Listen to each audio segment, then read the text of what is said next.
अध्याय 3 पर्यावरण और समाज। अपने चारों ओर देखिए, आपको क्या दिखाई देता है? अगर आप कक्षा में हैं तो आप देखेंगे कि विद्यार्थी स्कूल की वर्दी में कुर्सियों पर बैठे हैं और सामने उनकी मेज पर पुस्तकें खुली हुई हैं। उनके बैग में खाने का डिब्बा और पेंसिल बॉक्स होता है। कमरे की छत पर पंखा चलता रहता है। क्या आपने कभी सोचा है कि ये सभी वस्तुएं स्कूल की वर्दी, फर्नीचर, बैग, बिजली इत्यादि कहाँ से आती हैं? अगर आप इन वस्तुओं के स्रोत को ढूंढें तो पाएंगे कि ये सारी वस्तुएं हमें प्रकृति से प्राप्त होती हैं। प्रतिदिन हम उन वस्तुओं का उपयोग करते हैं जिनके उत्पादन में दुनिया भर के प्राकृतिक संसाधनों का उपयोग किया जाता है। आपकी कक्षा की कुर्सियों के निर्माण में शायद लकड़ी, कीलें, गोंद और वार्निश का उपयोग किया गया हो। इस कुर्सी को आपकी कक्षा तक पहुंचाने की यात्रा जंगल के किसी पेड़ से शुरू होती है जो अन्य कई चीजों पर निर्भर करती है, जैसे बिजली, डीजल तथा व्यापार और संचार की सुविधाएं।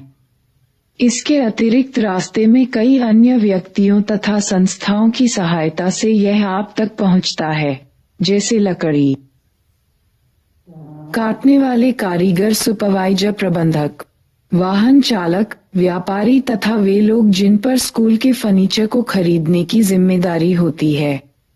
ये उत्पादक तथा वितरक कुर्सी के निर्माण से संबंधित तथ्यों को ध्यान में रखते हुए विभिन्न प्रकार की वस्तुओं का प्रयोग करते हैं जो प्रकृति से प्राप्त की जाती हैं। इन संसाधन चक्रों को समझने की कोशिश कीजिए और आप पाएंगे कि इनके संबंध परस्पर कितने जटिल हैं। इस अध्याय में हम पर्यावरण के परिप्रेक्ष्य में सामाजिक संबंधों का अध्ययन करेंगे जिनमें समय के साथ काफी परिवर्तन आया है क्योंकि स्थान स्थान पर इनमें भिन्नता पाई जाती है। यह अत्यंत आवश्यक है कि ऐसे परिवर्तनों को एक क्रमबद्ध रूप में समझा तथा देखा जाए। आज हमारे समक्ष कई पर्यावरण संबंधी समस्याएं हैं जिन पर हमें ध्यान देने की आवश्यकता है। इस संकट की स्थिति से उबरने के लिए हमें समाजशास्त्रीय रूपरेखा के अंतर्गत ये समझने की आवश्यकता है कि ये क्यों घटित होते हैं तथा इन्हें कैसे रोका जा सकता है अथवा इसका क्या हल हो सकता है। पारिस्थितिकी, इकोलॉजी, प्रत्येक समाज का आधार होती है। पारिस्थितिकी शब्द से अभिप्राय एक ऐसे जाल से है जहां भौतिक और जैविक व्यवस्थाएं तथा प्रक्रियाएं घटित होती हैं और मनुष्य भी इसका एक अंग होता है। पर्वत तथा नदियां, मैदान तथा सागर और जीव जंतु ये सब पारिस्थितिकी के अंग हैं। किसी स्थान की पारिस्थितिकी पर वहां के भूगोल तथा जलमंडल की अंतःक्रियाओं का भी प्रभाव पड़ता है। उदाहरण के लिए, मरुस्थलीय प्रदेशों में रहने वाले जीव जंतु अपने आप को वहां की परिस्थितियों के अनुरूप जैसे कम वर्षा, पथरीली अथवा रेतीली मिट्टी तथा अत्यधिक तापमान में अपने आप को ढाल लेते हैं।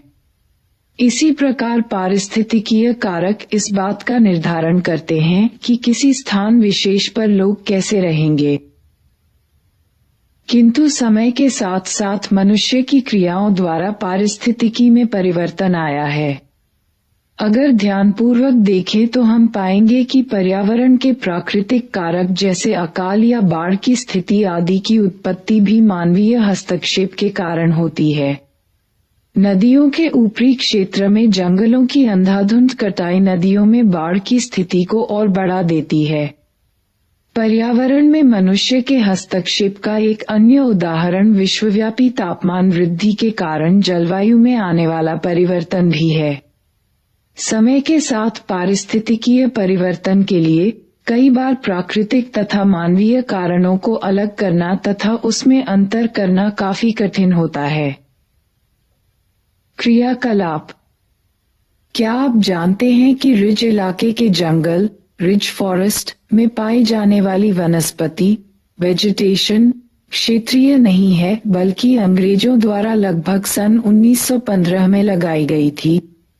यहाँ मुख्य रूप से विलायती कीकर अथवा विलायती बबूल के वृक्ष पाए जाते हैं जो दक्षिणी अमेरिका से लाकर यहाँ लगाए गए थे और अब संपूर्ण उत्तरी भारत में प्राकृतिक रूप से पाए जाते हैं। क्या आप जानते हैं कि चौरस, जहाँ उत्तराखंड स्थित कबेट नेशनल पार्क के वन्य जीवन की अद्भुत छटा को देखा जा सकता है, कभी वहाँ किसान खेती किया करते थे। इस क्षेत्र के गांवों को पुनर्स्थापित किया गया है ताकि यहाँ वन्य जीवन को अपने प्राकृतिक रूप में देखा जा सके। क्या आप कुछ ऐसे उदाहरण बता सकते हैं जहाँ प्राकृतिक रूप से देखी जाने वाली चीज वास्तव में मनुष्य के सांस्कृतिक हस्तक्षेप का उदाहरण हो? साथ ही जैव भौतिक संपदा और प्रक्रिया में जहां मनुष्य के हस्तक्षेप के कारण परिवर्तन देखा गया, उदाहरण के तौर पर नदी का बहाव तथा वनों में जीव जंतुओं का संयोजन, वहीं दूसरी ओर हमारे चारों ओर कुछ ऐसे तत्व भी हैं जो पूरी तरह से मनुष्य द्वारा निर्मित हैं। कृषि भूमि जहां मिट्टी तथा पानी के बचाव के कार्य चल रहे हों, खेती और पालतू पशु, कृत्रिम खाद तथा कीटनाशक का प्रयोग, ये सब स्पष्ट रूप से मनुष्य द्वारा प्रकृति में किया गया परिवर्तन है। शहर के निर्माण में प्रयुक्त सीमेंट, ईंट, कंक्रीट, पत्थर, शीशा और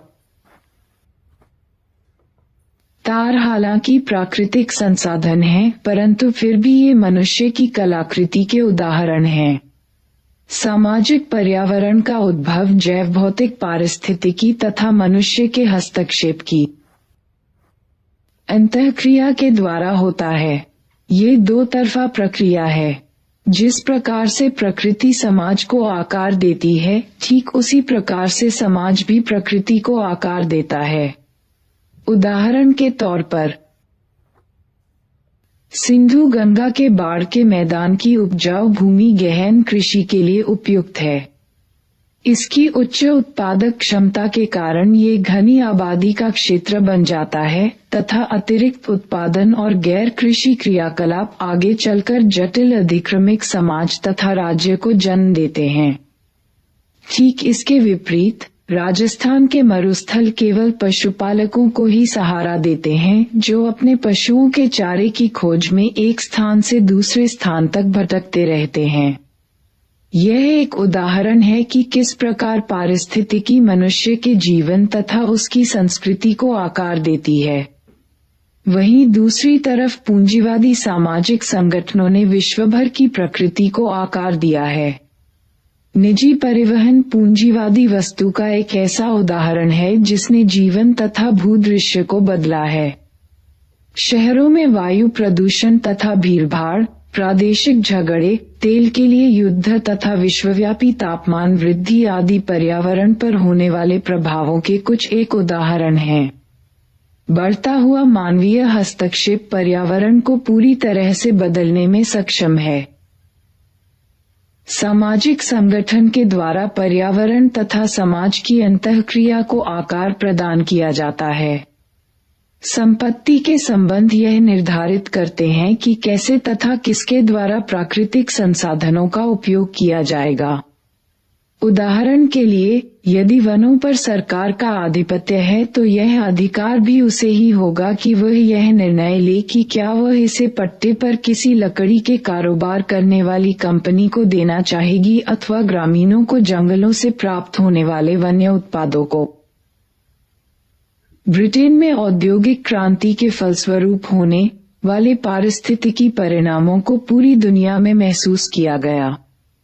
उत्तरी अमेरिका तथा कैरिबियन के बृहद दक्षिणी भागों को बड़े बड़े बागान क्षेत्रों में परिवर्तित कर दिया गया ताकि लंकाशायर की सूती मिलों की मांग की पूर्ति होती रहे। पश्चिमी अफ्रीका के युवा व्यक्तियों को जबरदस्ती अमेरिका भेजा जाता था ताकि वे दास के रूप में इन बागानों में काम कर सकें। इस तरह से अफ्रीका में जनसंख्या की कमी से वहां की कृषि अर्थव्यवस्था का पतन प्रारंभ हुआ और चरागाह बंजर भूमि में बदल गए। ब्रिटेन में कारखानों से निकलने वाले धुएं के कारण वहां की वायु प्रदूषित हो गई। काम की तलाश में गांव से शहरों की ओर आने वाले किसान तथा मजदूर अत्यंत दीन अवस्था में अपना निर्वाह करते थे। सूती कपड़ा मिलों के पारिस्थितिकी के प्रभावों को संपूर्ण नगर तथा ग्रामीण परिवेश में आसानी से देखा जा सकता है। संग्रहित करने का अधिकार देगी। भूमि तथा जल संसाधन का व्यक्तिगत स्वामित्व इस बात का निर्धारण करेंगे कि क्या अन्य लोगों को इन संसाधनों के उपयोग का अधिकार होगा, और यदि हाँ, तो किन नियमों तथा शर्तों के अंतर्गत। संसाधनों पर नियंत्रण तथा स्वामित्व श्रम विभाजन और उत्पादन प्रक्रिया से संबंधित है। कृषिहीन मजदूरों एवं स्त्रियों का प्राकृतिक संसाधनों से संबंध पुरुषों की तुलना में भिन्न होता है।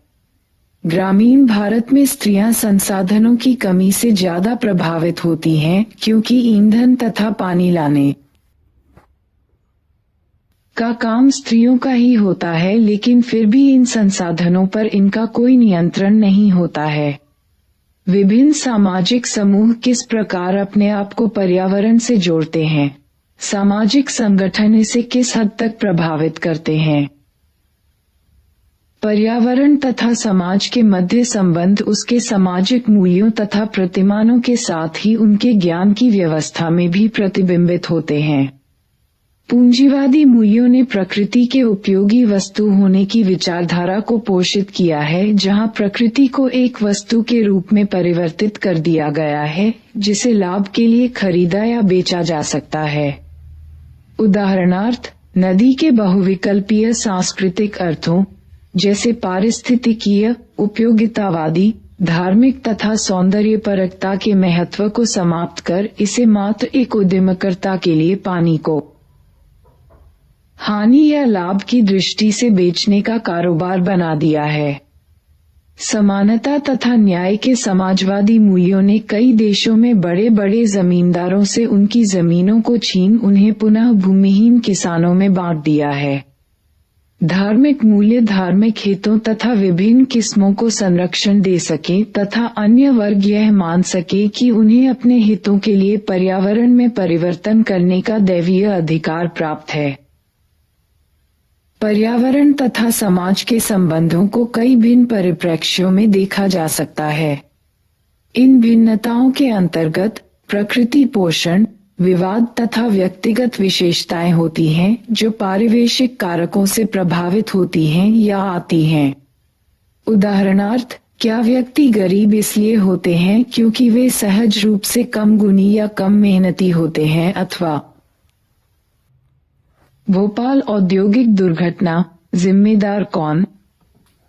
3 दिसंबर 1984 की रात भोपाल में जानलेवा गैस से 4000 लोगों की मृत्यु तथा 200,000 व्यक्ति हमेशा के लिए अपंग हो गए। बाद में पता चला कि यह गैस मिथाइल आइसोसाइनेट माइक थी, जो गलती से यूनियन कार्बाइड कीटनाशक फैक्ट्री से शहर में फैली थी। विज्ञान तथा पर्यावरण केंद्र ने अपने state of India's environment, the second citizens report, state of India's environment, the second citizens report में इस दुर्घटना के कारणों की जांच की। यूनियन कार्बाइड कंपनी का भोपाल में सन 1977 में जोरदार स्वागत किया गया, क्योंकि इसका सीधा अर्थ था भोपाल वासियों के लिए नौकरी तथा देश के लिए विदेशी मुद्रा की बचत। हरित क्रांति के कारण कीटनाशक की मांग में आई वृद्धि। MIC प्लांट प्रारंभ से ही कठिनाइयों से भरा हुआ था और कई बार वहां से गैस रिस चुकी थी, तथा जिसमें इस भीषण विनाश के पहले एक गैस ऑपरेटर की मृत्यु भी हो चुकी थी। लेकिन दूसरी तरफ सरकार ने तत्परतापूर्वक इन चेतावनियों को नजरअंदाज कर दिया, जिनमें प्रमुख था भोपाल म्यूनिसिपल कॉरपोरेशन द्वारा यूनियन कार्बाइड को 1970 के दशक के अंत में भोपाल से बाहर निकल जाने वाला नोटिस दिया गया। इसके बाद उस अधिकारी का स्थानांतरण हो गया तथा कंपनी ने कॉरपोरेशन को 25,000 रुपए की राशि पार्क के निर्माण हेतु दान में दी।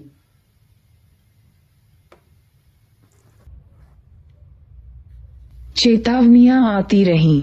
मई 1982 में यूनियन कार्बाइड कॉरपोरेशन अमेरिका के 3 कर्मचारियों ने यहां आकर इस कारखाने की सुरक्षा व्यवस्था का सर्वेक्षण कर उससे संबंधित कई महत्वपूर्ण कमियों को उजागर किया।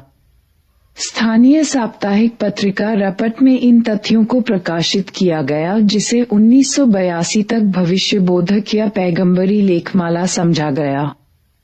इसी दौरान कारखाने की कर्मचारी यूनियन ने केंद्रीय मंत्रियों तथा मुख्यमंत्री को इन परिस्थितियों से आगाह करते हुए पत्र लिखे। राज्य श्रम मंत्री ने विधायकों को कई बार आश्वासन दिया कि कारखाना पूरी तरह सुरक्षित है। इस दुर्घटना के केवल कुछ सप्ताह पूर्व फैक्ट्री को राज्य प्रदूषण कंट्रोल बोर्ड से पर्यावरण निकासी प्रपत्र प्रदान किया गया था। केंद्र सरकार ने राज्य सरकार को इस विषय पर उनके दुर्मूल रवैये के लिए आड़े हाथों लिया।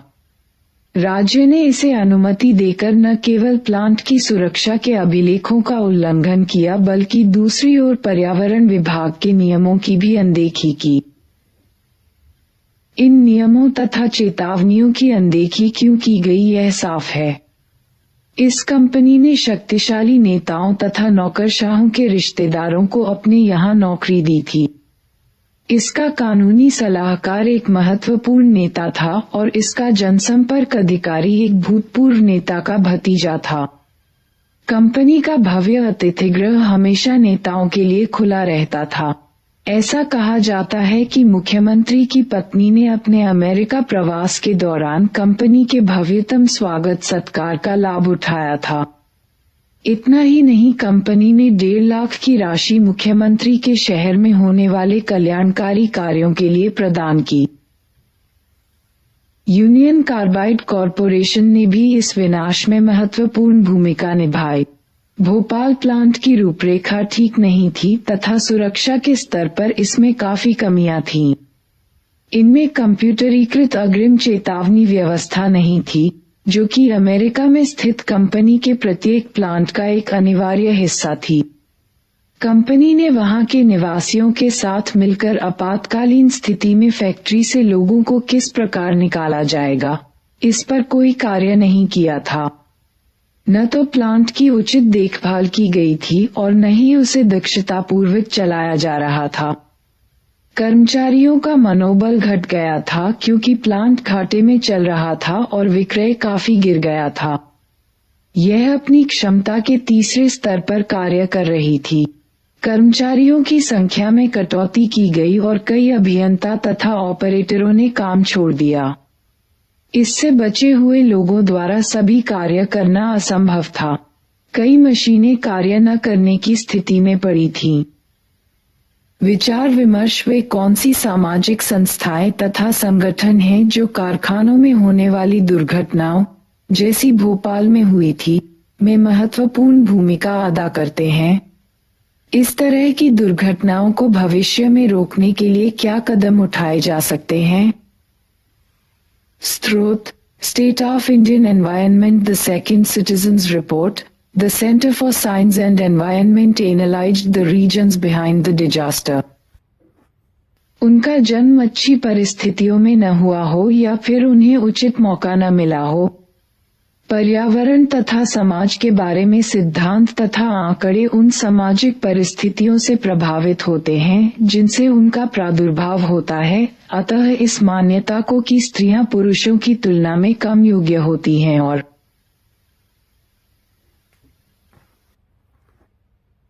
काले लोग श्वेतों की तुलना में कम योग्य होते हैं, सामाजिक तथा राजनीतिक परिवर्तनों के कारण 18वीं शताब्दी में चुनौती मिली, क्योंकि समानता की विचारधारा का चारों ओर प्रचार प्रसार हुआ। साम्राज्यवाद ने पर्यावरण तथा समाज से संबंधित ज्ञान का प्रसार किया और अधिकांशतः इसे क्रमबद्ध तरीके से संकलित किया ताकि ये संसाधन साम्राज्यवादी ताकतों को उपलब्ध होते रहें। साम्राज्यवादी जरूरतों को ध्यान में रखते हुए कई नए विषय तैयार किए गए, यथा भूगोल, जीव विज्ञान, वनस्पति, वानिकी, भूगर्भ विज्ञान तथा ध्रुवचालित अभियांत्रिकी। इतना ही नहीं, इन विषयों को मात्र तैयार ही नहीं किया गया बल्कि इन्हें संस्थागत रूप में तैयार किया गया ताकि ये साम्राज्यवादी आवश्यकताओं के लिए प्राकृतिक संसाधनों के प्रबंधन को आसान बना सकें। पर्यावरण प्रबंधन हालांकि एक कठिन कार्य है। हमारे पास इन जैव भौतिक प्रक्रियाओं के पूर्वानुमान तथा उसे रोकने के बारे में अधिक जानकारी नहीं है। इसके साथ ही साथ पर्यावरण के साथ मनुष्य के संबंध और अधिक जटिल हो गए हैं। बढ़ते औद्योगिकरण के कारण संसाधनों का दोहन बड़े पैमाने पर अत्यंत तीव्र गति से हो रहा है, जिसने पारिस्थितिकी तंत्र को कई तरह से प्रभावित किया है। जटिल औद्योगिक तकनीक तथा संगठन की व्यवस्थाओं के लिए बेहतरीन प्रबंधन व्यवस्था की जरूरत होती है, जो अधिकांशतः गलतियों के प्रति कमजोर तथा सुभेद्य होते हैं।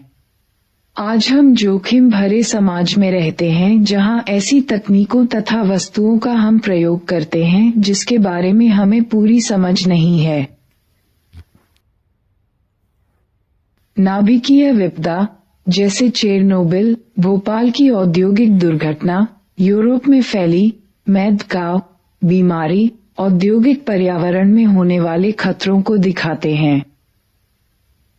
पर्यावरण की प्रमुख समस्याएं और जोखिम। वैसे तो पर्यावरण से संबंधित समस्याएं प्रत्येक देश तथा परिप्रेक्ष्य में बदलती रहती हैं, लेकिन निम्नलिखित समस्याएं ऐसी हैं जिन्हें सार्वभौमिक रूप से स्वीकार किया गया है। ये हैं: संसाधनों की क्षीणता, कमी। अस्वीकृत प्राकृतिक संसाधनों का प्रयोग करना पर्यावरण की एक गंभीर समस्या है। वैसे तो आए दिन जैव ऊर्जा, मुख्यतः पेट्रोलियम की कमी ही समाचार पत्रों में दिखाई देती है, लेकिन ध्यानपूर्वक देखा जाए तो पानी तथा भूमि में क्षीणता बहुत तेज गति से आ रही है, या यूं कहें कि वे समाप्ति के कगार की तरफ तीव्र गति से बढ़ रहे हैं। भूजल के स्तर में लगातार कमी वैसे तो पूरे भारत में है, परंतु मुख्य रूप से पंजाब, हरियाणा और उत्तर प्रदेश में स्पष्ट देखी जा सकती है, जहां पानी हजारों लाखों साल से लगातार जमा होता रहा है। दशकों में कृषि, उद्योग तथा शहरी केंद्रों की कुछ ही बढ़ती मांगों के कारण खत्म होता जा रहा है। नदियों के बहाव को मोड़े जाने के कारण जल बेसिन को जो क्षति पहुंची है उसकी भरपाई नहीं हो सकती। शहरों के जलाशय भर दिए गए हैं और वहां निर्माण कार्य होने के कारण प्राकृतिक निकासी के साधनों को नष्ट किया जा रहा है। भूजल की ही तरह मृदा की ऊपरी परत का निर्माण भी हजारों सालों में होता है।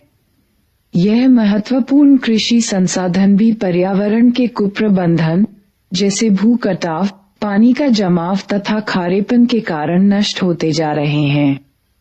भवन निर्माण के लिए ईंटों का उत्पादन भी मृदा की ऊपरी सतह के नाश के लिए जिम्मेदार है। जैविक विविधता वाले आवास जैसे जंगल, घास के मैदान और आर्द्र भूमि आदि अन्य मुख्य संसाधन हैं जो बढ़ती कृषि भूमि के कारण समाप्ति के कगार पर खड़े हैं। हालांकि विश्व के विभिन्न हिस्सों में भारत सहित कुछ वनरोपण किए गए हैं, जिसके कारण हाल के कुछ दशकों में वनस्पति के स्तर में बढ़ोतरी हुई है, लेकिन फिर भी रुझान नुकसान की ओर ही है। इन आवासों की बढ़ती कमी कई वन्यजीवों की किस्मों के लिए खतरा है। आपने हाल ही में सुना होगा कि इतने सख्त कानूनों तथा इतने बड़े अभयारण्यों के बावजूद बाघों की जनसंख्या में गिरावट आई है। प्रदूषण। ग्रामीण तथा शहरी इलाकों में वायु प्रदूषण एक मुख्य समस्या मानी जा रही है, जिससे श्वास तथा सेहत संबंधी दूसरी बीमारियां तथा मृत्यु भी हो सकती है। वायु प्रदूषण के मुख्य स्रोत हैं उद्योगों तथा वाहनों से निकलने वाली जहरीली गैसें तथा घरेलू उपयोग के लिए लकड़ी तथा कोयले का प्रयोग। हम सभी ने वाहनों तथा उद्योगों से होने वाले प्रदूषण के बारे में सुना है और चिमनियों तथा कार की पाइप से निकलते हुए धुएं की तस्वीरें भी देखी हैं, लेकिन हम कभी यह महसूस नहीं कर पाते कि खाना बनाने वाला ईंधन भी आंतरिक प्रदूषण का स्रोत है। यह विशेषकर ग्रामीण घरों के लिए सच साबित होता है, जहां खाना बनाने के लिए हरी भरी लकड़ियों का प्रयोग, अनुपयुक्त चूल्हे तथा हवा के निष्कासन की अव्यवस्था इत्यादि ग्रामीण महिलाओं की सेहत पर बुरा असर डालते हैं। विश्व स्वास्थ्य संगठन की रिपोर्ट के अनुसार 2012 में करीब 70 लाख लोगों की मृत्यु का कारण वायु प्रदूषण था। पिछले अनुमान की तुलना में यह आंकड़ा 2 गुना है और इस बात की पुष्टि करता है कि वायु प्रदूषण अब दुनिया का एकमात्र पर्यावरण संबंधी स्वास्थ्य जोखिम है। वायु प्रदूषण को कम करने से लाखों लोगों का जीवन बचाया जा सकता है। इसने वैज्ञानिकों को व्यापक जनसांख्यिकीय फैलाव से स्वास्थ्य संबंधी जोखिमों का अधिक विस्तृत विश्लेषण करने में सक्षम बनाया, जिसमें अब ग्रामीण और नगरीय क्षेत्रों को भी शामिल किया गया है। 2012 में 33 लाख लोगों की मृत्यु आंतरिक वायु प्रदूषण और 26 लाख लोगों की मृत्यु बाह्य वायु प्रदूषण से हुई। जल प्रदूषण भी एक शोचनीय विषय है, जिसने न केवल भूमि बल्कि भूमिगत जल को भी प्रभावित किया है। जल प्रदूषण के मुख्य स्रोत न केवल घरेलू नालियों और फैक्ट्री से निकलने वाले पदार्थ हैं, बल्कि खेतों से निकलने वाला जल भी है, जिसमें बड़ी मात्रा में कृत्रिम खाद तथा कीटनाशकों का इस्तेमाल किया जाता है।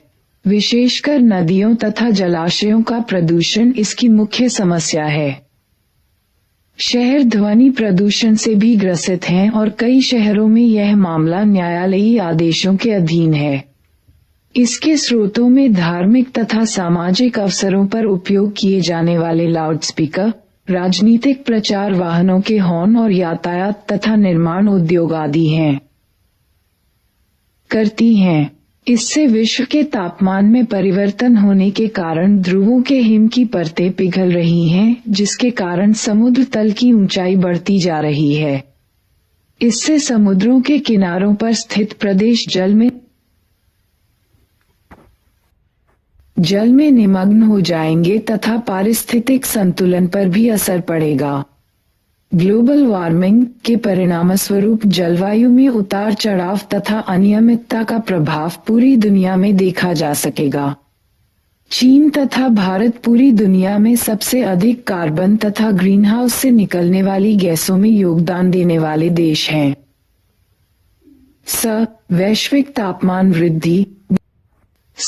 वैश्विक तापमान वृद्धि, ग्लोबल वार्मिंग।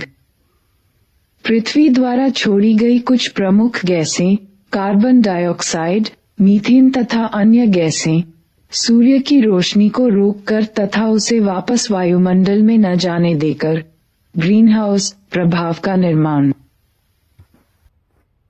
करती हैं। इससे विश्व के तापमान में परिवर्तन होने के कारण ध्रुवों के हिम की परतें पिघल रही हैं, जिसके कारण समुद्र तल की ऊंचाई बढ़ती जा रही है।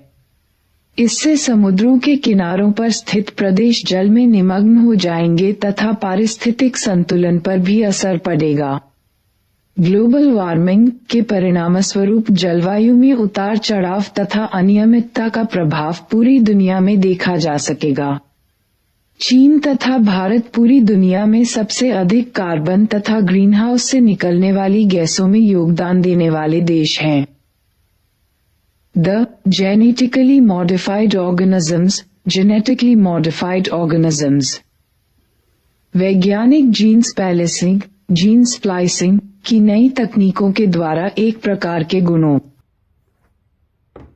को दूसरे प्रकार में डालते हैं ताकि बेहतरीन गुणों से भरपूर वस्तु का निर्माण किया जा सके। उदाहरण के तौर पर बैसिलस के जीन को कपास की प्रजातियों में डाला गया है ताकि एक मुख्य कीटाणु बोलवर्म का उस पर कोई असर न हो। जेनेटिक मॉडिफिकेशन का उपयोग कम समय में पैदावार अथवा फसल का आकार तथा उनकी समय सीमा को बढ़ाने के लिए भी किया जा सकता है। हालांकि हमें लंबे समय में इससे होने वाले प्रभाव की बहुत ही कम जानकारी है कि ऐसा भोजन खाने वालों तथा पारिस्थितिकीय व्यवस्था पर इसका क्या असर पड़ सकता है। कृषि उद्योग में जेनेटिक मॉडिफिकेशन के प्रयोग द्वारा किसान अनुर्वरक बीजों के निर्माण एवं उनके पुनः उपयोग से बच सकते हैं और साथ ही साथ उन्हें इस बात की गारंटी भी मिल सकती है कि वे उनकी गुणवत्ता बनाए रखेंगे ताकि किसान उन बीजों पर निर्भर रह सकें। यह प्राकृतिक तथा मानव निर्मित पर्यावरण विनाश, यह अपने आप पूर्ण रूपेण समझा जा सकने वाला कारण है। 1984 में भोपाल आपदा, जिसमें यूनियन कार्बाइड फैक्ट्री से गैस रिसने के कारण 4000 व्यक्तियों की मृत्यु, और 2004 का सुनामी मानव निर्मित पर्यावरण आपदा के उदाहरण हैं। पर्यावरण की समस्याएं सामाजिक समस्याएं क्यों हैं? सामाजिक पर्यावरण की समस्याएं सामाजिक असमानता के लिए कार्य करने वाले विभिन्न समूहों को किस प्रकार प्रभावित करती हैं? सामाजिक परिस्थिति तथा शक्ति बहुत कुछ इस बात पर निर्भर करती है कि व्यक्ति अपने आप को पर्यावरण की आपदाओं से बचने या उस पर विजय प्राप्त करने के लिए किस हद तक जा सकता है।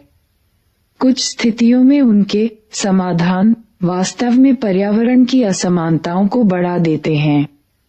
गुजरात राज्य के कुछ जिलों में, जहां पानी की बहुत कमी है, संपन्न किसानों ने अपने खेतों में उपजी नकदी फसलों की सिंचाई के लिए भूजल प्राप्त करने हेतु काफी धन नलकूपों की गहरी खुदाई पर खर्च किया है। जब वर्षा नहीं होती है तब गरीब ग्रामीणों के कुएं सूख जाते हैं तथा उनमें पीने तक के लिए पानी नहीं रहता है। ऐसे समय में संपन्न किसानों के लहलहाते खेत मानो गरीबों का मजाक उड़ा रहे होते हैं। कुछ पर्यावरण चिंतन कभी कभी सार्वभौमिक चिंतन बन जाते हैं जब इनके संबंध किसी विशेष सामाजिक वर्ग से नहीं रह जाते। उदाहरणार्थ, वायु प्रदूषण को कम करना अथवा जैव विविधता को संरक्षण देना सार्वजनिक हित का कार्य है। समाजशास्त्रीय समीक्षा ये दर्शाती है कि किस प्रकार से सार्वजनिक प्राथमिकताएं तय की जाती हैं तथा किस प्रकार इन्हें आगे बढ़ाया जाता है। सार्वभौमिक रूप से वे लाभदायक नहीं भी हो सकते हैं। कभी कभी जनहित के कार्यों की रक्षक नीतियां वास्तव में राजनीतिक तथा आर्थिक रूप से शक्तिशाली वर्गों के लाभ की रक्षा करती हैं अथवा गरीब तथा राजनीतिक रूप से कमजोर वर्गों को नुकसान पहुंचाती हैं। बड़े बड़े बांधों तथा उसके आसपास के संरक्षित प्रदेशों से संबंधित वाद विवादों से पता चलता है कि जनहित के रूप में पर्यावरण बहस का एक ज्वलंत मुद्दा है। सामाजिक पारिस्थितिकी की विचारधारा यह बताती है कि सामाजिक संबंध मुख्य रूप से संपत्ति तथा उत्पादन के संगठन पर्यावरण की सोच तथा प्रयास को एक आकार देते हैं। भिन्न सामाजिक वर्ग भिन्न प्रकार से पर्यावरण संबंधित मामलों को देखते तथा समझते हैं। वन्य विभाग, जो ज्यादा से ज्यादा राजस्व प्राप्त करने हेतु अधिक मात्रा में बांस का निर्माण उद्योग के लिए करेगा, वह इसे बांस के टोकरे बनाने वाले कारीगर के बांस के उपयोग से भिन्न रूप में देखेगा। इस अर्थ में उसका दृष्टिकोण कारीगर के दृष्टिकोण से अलग होगा, हालांकि दोनों बांस का प्रयोग कर रहे हैं। उनकी अपनी अपनी रुचियां तथा विचारधाराएं पर्यावरण संबंधी मतभेद उत्पन्न कर देती हैं। इस अर्थ में पर्यावरण संकट की जड़ें सामाजिक असमानताओं में देखी जा सकती हैं। इस प्रकार से पर्यावरण संबंधित समस्याओं को सुलझाने का एक तरीका पर्यावरण तथा समाज के आपसी संबंधों में परिवर्तन है, और इसका अर्थ है विभिन्न समूहों के बीच संबंधों में परिवर्तन, पुरुष तथा स्त्री, ग्रामीण तथा शहरी लोग, पामीदार तथा मजदूर, सामाजिक संबंधों में परिवर्तन, विभिन्न ज्ञान व्यवस्थाओं और भिन्न ज्ञान तंत्र को जन्म देगा जो पर्यावरण का प्रबंधन सुचारू रूप से कर सकेगा। शाब्दिक रूप में सामाजिक पारिस्थितिकी सामाजिक कैसे है, इस बात की समझ में हमने जिन तथ्यों को नजरअंदाज कर दिया है, वास्तव में आज की पारिस्थितिकी से संबंधित सारी समस्याएं वहीं कहीं न कहीं गहरी दबी सामाजिक समस्याओं से उत्पन्न हुई हैं। आज की पारिस्थितिकी की समस्याएं तब तक नहीं समझी जा सकती हैं जब तक हम दृढ़तापूर्वक इन समस्याओं को सामाजिक ढांचे से दूर नहीं कर लेते, तब तक सुलझाना तो दूर की बात है। इस बात को और बेहतर तरीके से समझने के लिए आर्थिक, नृजातीय, सांस्कृतिक और लैंगिक मतभेद तथा अन्य बहुत से कारणों के साथ आज हम जितनी समस्याओं का सामना कर रहे हैं, पर्यावरण की व्यवस्था उसके केंद्र में स्थित है। इनके अतिरिक्त उनसे भी जो कि प्राकृतिक विपदाओं के कारण उत्पन्न होते हैं। मुरे बुकचन, राजनीतिक दार्शनिक तथा सामाजिक पारिस्थितिकी संस्था के संस्थापक। सतत विकास।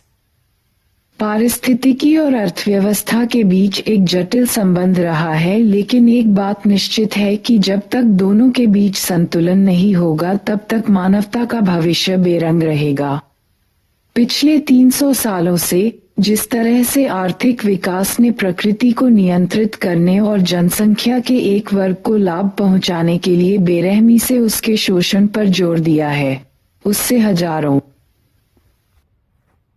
वनस्पति और जीव जंतुओं की प्रजातियों के विलुप्त होने की संभावना बढ़ गई है।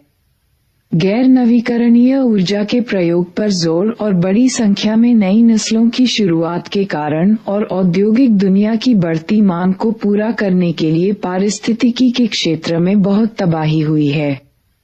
दुनिया भर में चिंता बढ़ रही है कि यदि प्राकृतिक संसाधनों की कमी और जैव विविधता के विलुप्त होने की वर्तमान गति कुछ समय तक इसी तरह चलती रही तो भविष्य में आने वाली पीढ़ी को उसकी कीमत चुकानी होगी।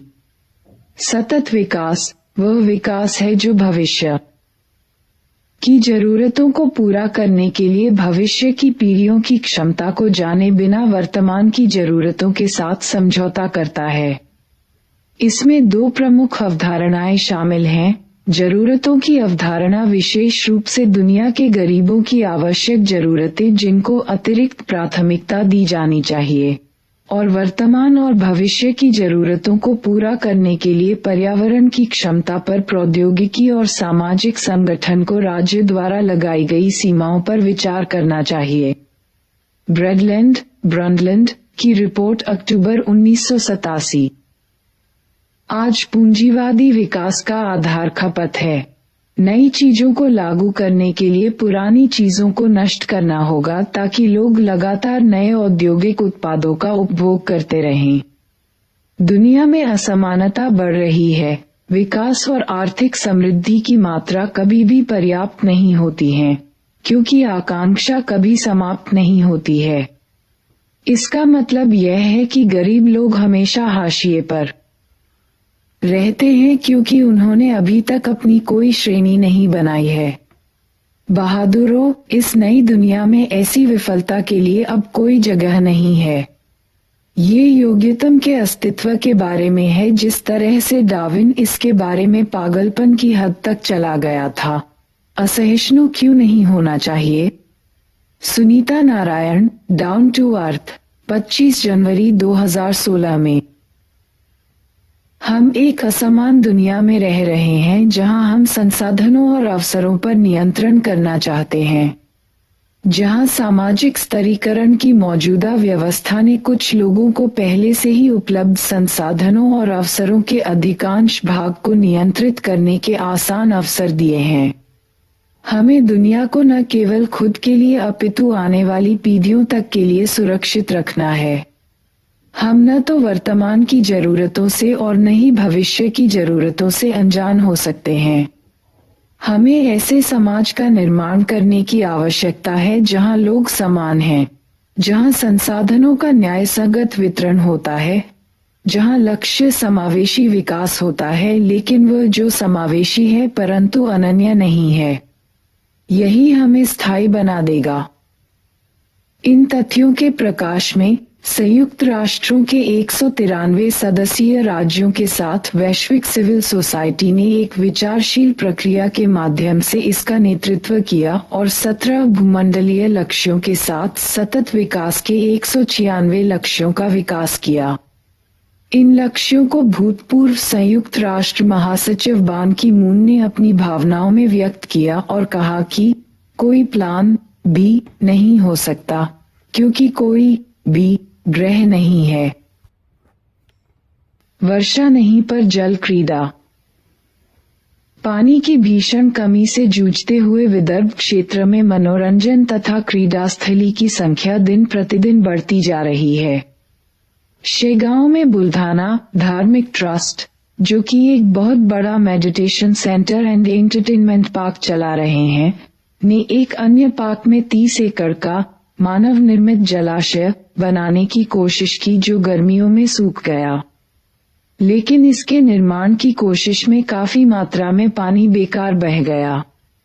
यहाँ प्रवेश शुल्क को दान कहा जाता है। यवतमाल में एक निजी कंपनी ने दर्शनीय स्थल के रूप में एक सार्वजनिक जलाशय का निर्माण किया है। अमरावती में ऐसे 1 या 2 स्थल हैं जो अब सूख गए हैं और कुछ अन्य नागपुर तथा उसके आसपास स्थित हैं। और यह सब उस क्षेत्र में जहां गांवों को पानी कभी कभी 15 दिन में एक बार मिलता है। इतना ही नहीं बल्कि महाराष्ट्र में बड़ी संख्या में यह विपदा किसानों की आत्महत्या के रूप में सामने आई है। 10 सालों में भी पेयजल अथवा सिंचाई से संबंधित कोई भी वृहद स्तरीय कार्य इस क्षेत्र में पूरा नहीं हुआ। ये कहना है नागपुर स्थित एक पत्रकार जयदीप हार्दिक का, जो इस क्षेत्र में काफी सालों से काम कर रहे हैं। वरुण पार्क के महाप्रबंधक मी सिंह का कहना है कि वे पानी को संरक्षित करते हैं।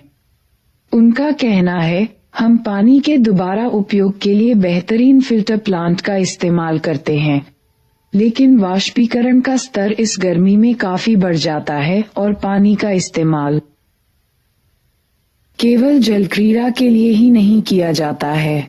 सभी पार्क पानी का एक बड़ा भाग अपने बाग बगीचों के रखरखाव, सफाई तथा दर्शकों के लिए प्रयोग करते हैं। ये पानी तथा धन की बर्बादी है, कहना है बुल्धाना के विनायक गायकवाड़ का, जो कि इस जिले की किसान सभा के नेता हैं। इस बात को लेकर वे क्रोधित हैं कि इस पूरी प्रक्रिया में जनता के संसाधनों का प्रयोग निजी लाभ को बढ़ावा देने के लिए किया जा रहा है। इसकी जगह इन्हें लोगों की पानी संबंधित बुनियादी जरूरतों को पूरा करना चाहिए। फन एंड फूड विलेज से बाजार गांव को सरपंच यमुनाबाई उकी भी प्रभावित नहीं है। न तो जल क्रीड़ा स्थलों ने और न ही अन्य उद्योगों ने, जिन्होंने यहाँ से लिया बहुत कुछ है परंतु बहुत कम दिया है। वे जानना चाहती हैं कि इस सब में हमारे गांव के लिए क्या है। एक सामान्य सरकारी जल परियोजना के लिए उनकी पंचायत को कुल खर्च का 10%, जो करीब 4.5 लाख रुपए होगा, का भार उन्हें स्वयं उठाना होगा। हम 45,000 रुपए कहां से लाएंगे? हमारी हालत क्या है? अतः इसे केवल एक ठेकेदार को दे दिया गया है। इससे ये परियोजना तैयार हो सकती है, लेकिन इसका अर्थ होगा समय के साथ इसकी लागत में वृद्धि और गांव का इस पर कम से कम नियंत्रण, जहां अधिकतर गरीब तथा मजदूर रहते हैं। पार्क में दफ्तर के बाहर स्थित गांधी जी की मूर्ति अब भी हिमगुंबद को देखकर मुस्कुराती है। बदकिस्मती उस इंसान की जिसने कहा था, सरल जियो ताकि दूसरे जिए सरलता से। भगवान भारत को पश्चिमी देशों के तरीके के औद्योगिकरण से बचाए। आज पूरे विश्व को ब्रिटेन जैसे एक छोटे से द्वीपीय देश के आर्थिक साम्राज्यवाद ने जंजीरों में जकड़ दिया है। अगर 30 करोड़ जनसंख्या वाला देश वैसे ही आर्थिक शोषण को अपना ले तो यह पूरी दुनिया को टिड्डों की भांति खत्म कर देगा। जल क्रीड़ा स्थली के परिणामों के बारे में जैसा कि ऊपर बताया गया है, इन सूखाग्रस्त कृषि इलाकों के किसान अपना जीवन अत्यधिक विपदाओं से घिरा पा रहे हैं। पिछले 6 वर्षों की रिपोर्ट को देखने से पता चलता है कि आंध्र प्रदेश, कर्नाटक तथा महाराष्ट्र के हजारों किसानों ने कीटनाशक पीकर आत्महत्या कर ली। आखिर वे क्या कारण हैं जिनकी वजह से किसानों, जो ऐसे व्यक्ति हैं जिन्हें कृषि की अनियमितताएं विरासत में मिलती हैं, ने इस तरह के उग्रतम कदम उठाए? पत्रकार पी साईनाथ की खोजबीन यह दिखाती है कि किसानों की चिंताजनक स्थिति के लिए मुख्यतः 2 कारण उत्तरदायी हैं। पहला पर्यावरण का गलन तथा दूसरा आर्थिक कारण। कृषि की दशाएं अत्यधिक खराब हो गई हैं क्योंकि किसान दुनिया के बाजारों के उतार चढ़ाव के सीधे चपेट में आ चुके हैं और सरकार द्वारा छोटे किसानों को दी जाने वाली सहायता मुक्त बाजार नीतियों के तहत कम होती जा रही है। कपास की खेती करने वाले किसानों के लिए ये फसल ज्यादा जोखिम ज्यादा लाभ की स्थिति में आ गई है। कपास को सिंचाई की आवश्यकता होती है, लेकिन इसमें कीड़े लगने की संभावना सर्वाधिक होती है। अतः कपास की खेती करने वाले किसानों को सिंचाई तथा कीटनाशक में पूंजी लगाने की आवश्यकता होती है। ये दोनों ही वस्तुएं आने वाले समय में काफी कीमती हो गई। पानी के लिए की जाने वाली जमीन की गहरी खुदाई ने जल स्तर को काफी कम कर दिया है, अतः किसानों को पानी के लिए और गहरी खुदाई करने की आवश्यकता होती है और कीटाणुओं पर भी कीटनाशक दवाएं बेअसर साबित हुई हैं। अतः किसानों को नित्य नए कीटनाशकों की अधिक मात्रा में आवश्यकता पड़ती रहती है, जिसके लिए वे साहूकार या व्यापारियों के पास जाते हैं जो उनको अत्यधिक ब्याज दर पर ऋण देते हैं। अगर पैदावार नष्ट हो जाती है तो किसान ऋण की रकम वापस नहीं कर पाते। इस कारण न तो वे अपने परिवार का पेट भर पाते हैं और न ही पारिवारिक जिम्मेदारियों जैसे बच्चों के शादी विवाह को पूरा कर पाते हैं। सामाजिक तथा आर्थिक तबाही उन्हें कहीं का नहीं छोड़ती और अंत में आत्महत्या ही उनके पास एकमात्र रास्ता बच जाता है। हिंदू में प्रकाशित क्रियाकलाप 2। पता कीजिए कि आपके परिवार में रोजाना कितना पानी इस्तेमाल किया जाता है। ये जानने का प्रयास कीजिए कि विभिन्न आय समूह के परिवारों में तुलनात्मक रूप से कितना पानी इस्तेमाल होता है। विभिन्न परिवार पानी के लिए कितना समय और पैसा खर्च करते हैं। परिवार में पानी भरने का काम कौन करता है। सरकार विभिन्न वर्ग के लोगों के लिए कितना पानी मुहैया करवाती है। विचार विमर्श। पानी की कमी प्राकृतिक है या मानव निर्मित। किन सामाजिक कारकों से तय होता है कि उसे विभिन्न उपभोक्ताओं में कैसे वितरित किया जाए। पानी को इस्तेमाल करने के विभिन्न तरीके कैसे विभिन्न सामाजिक समूहों को प्रभावित करते हैं। जैसे जैसे नगरों का विस्तार होता जा रहा है वैसे वैसे स्थान के लिए मतभेद और बढ़ते जा रहे हैं। एक और जहां प्रवासी काम की तलाश में शहर आते हैं और कानूनी तौर पर रहने का सीमित स्थान उनके सामर्थ्य के बाहर होता है, वहीं दूसरी ओर वे सरकारी जमीन पर बसने के लिए मजबूर होते हैं। इस प्रकार की जमीन की मांग काफी बढ़ गई है ताकि समृद्ध वर्ग के लिए यहाँ बड़ी बड़ी बहुमंजिली दुकानें, होटल तथा दर्शनीय स्थल बनाए जा सकें। परिणामस्वरूप गरीब मजदूर तथा उनके परिवारों को शहरों से दूर निकाल फेंका गया तथा उनके घरों को तोड़ दिया गया। जमीन के अतिरिक्त हवा तथा पानी भी इस शहरी पर्यावरण में महत्वपूर्ण प्रतियोगी के रूप में उभर कर सामने आए हैं। संदर्भ Amita Bawaskar, between violence and desire, space, power and identity in the making of metropolitan Delhi, in international social science journal, 175-8998-2003। विचार विमर्श। शहर में बसा गरीब वर्ग अक्सर झुग्गियों में क्यों रहता है। वे कौन से सामाजिक समूह हैं जो शहरों में जमीन जायदाद तथा आवास को नियंत्रित करते हैं। वे कौन से सामाजिक कारक हैं जो व्यक्ति की जल तथा स्वच्छता की आपूर्ति को प्रभावित करते हैं। क्रियाकलाप 3। कल्पना कीजिए कि आप 14-15 साल के झुग्गी झोपड़ी में रहने वाले लड़का लड़की हैं। आपका परिवार क्या काम करता है और आप कैसे रहते हैं। अपनी दिनचर्या का वर्णन करते हुए उस पर एक छोटा निबंध लिखिए।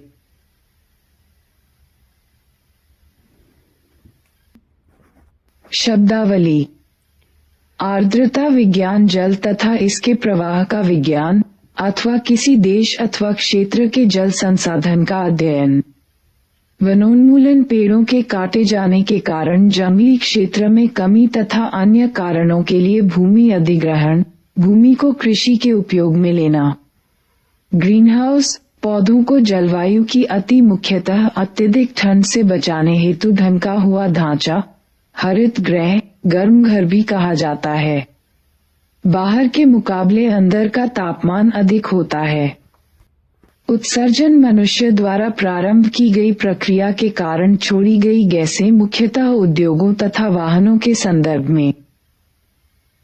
वह प्रवाही धारा औद्योगिक प्रक्रिया के तहत अवशेष जो तलीय रूप में होते हैं। एक्यूफज प्राकृतिक रूप से बनी भूमिगत संरचना जहां पानी जमा होता है। मोनोकल्चर पौधों का जीवन एक क्षेत्र विशेष में घटकर जब एक ही प्रकार का रह जाता है।